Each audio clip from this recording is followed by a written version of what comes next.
This is the examination of the hidden human condition. You're listening to the Hidden Killers Podcast. This is the Hidden Killers Podcast with Tony Bruschi. Well, Maryland authorities, they have, after 23 years, closed a case of a 50-year-old mother found murdered in her home, naming the daughter's ex-boyfriend as the subject. This happened 23 years ago. And yes, you can thank DNA evidence for figuring this out. The Montgomery County Police Department announced on Tuesday the arrest of 44-year-old Eugene Tudor Gilgore for the 2001 killing of Leslie Jennings Peer.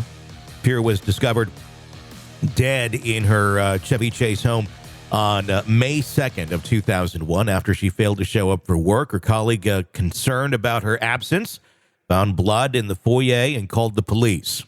Peer's body was found upstairs with apparent trauma, and her death was ruled a homicide. The investigation remained cold for over 2 decades until 2022, when new forensic genetic genealogical DNA analysis of blood from the crime scene pointed to Gilgore. On June 9th, police matched DNA evidence collected from Gilgore to the DNA at the scene. Following the breakthrough, authorities obtained a warrant for Gilgore's arrest on suspicion of first-degree murder. U.S. Marshals apprehended him on June 18th in Washington, D.C., where he awaits extradition to Maryland. Peer's daughter, Lauren Peer, expressed shock upon learning that Gilgore, an ex-boyfriend in the teenage years, was, in fact, the suspect. Lauren revealed that she had seen Gilgore as recently as last year in Washington, D.C., and at a restaurant, and noted that he didn't seem weird at all. It's been a hell of a day, Lauren said. How could you look someone in the eye and know that you committed this crime and act like nothing happened is pretty unreal. Gilgore will initially appear in D.C. Superior Court for arraignment. If he waives extradition proceedings, Maryland authorities could take him into custody within 3 days. Otherwise, an extradition hearing will be set within 30 days. So there you go. Getting some Here's answers. what I have to say about that. Yeah. Yay, science. Yeah. I love hearing when cases like this are solved with science. Yeah. And, so he can't really come back and go, wasn't me. I was at the movies that day. I was here that day. It's like, no, you were there that day. And we can prove you were there. And we can prove that you did this. And I feel bad for the daughter because, now she has to realize that someone that she brought into her life, and when you're a teenager, you're bringing that person into your family, that she kind of opened the door for that to happen. And I would imagine that information would be quite overwhelming to her. Yeah, you're probably going to have some guilt there, even though it's not her fault at all. But no. But you, those sort of things will run through your mind without a doubt. And it sounds like that she had a good relationship with him. It wasn't like the bad breakup. She kept in touch with him. They had dinner last year. Yeah. And he's sitting there knowing he killed her mother, thinking at that point, 22 years had gone by. He's so gotten away with it.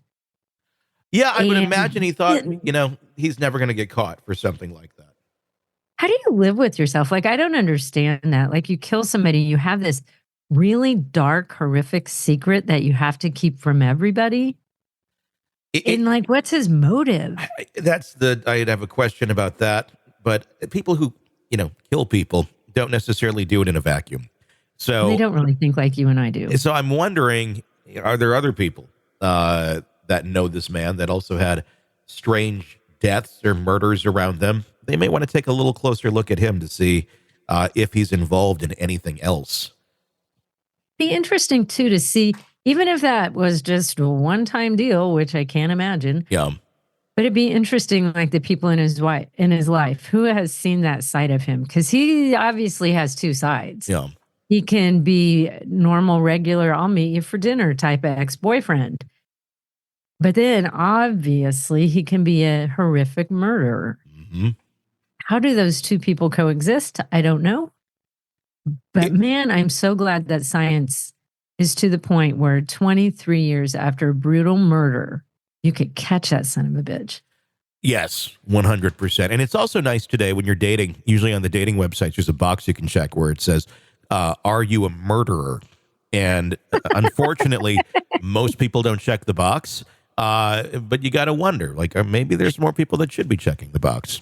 But And you should be honest. Let people know if Like, you are a murderer. Don't just tell them. You don't have to tell them who you murdered. Just to be like, I did murder. yeah, it's like, did that. And then like right after that, it's like, do you like beaches? It's like, yes, I like beaches too. And I love beaches. Who doesn't? Even if you're a murderer, you still love the beach. that's how they got the Gilgo killer.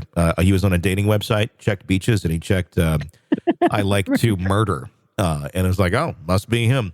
So And maybe then add in a little bit of science, and there you Exactly. go. Ta-da! Want to listen ad-free? Want advanced access to all of our interviews before anyone else? Become a True Crime Today Premium Plus subscriber on Apple Podcasts, You get every episode commercial-free. so you can binge on true crime Until you can binge no more. Search True Crime Today Premium Plus on Apple Podcasts now, or go to our podcast page and sign up now. More of the Hidden Killers podcast next.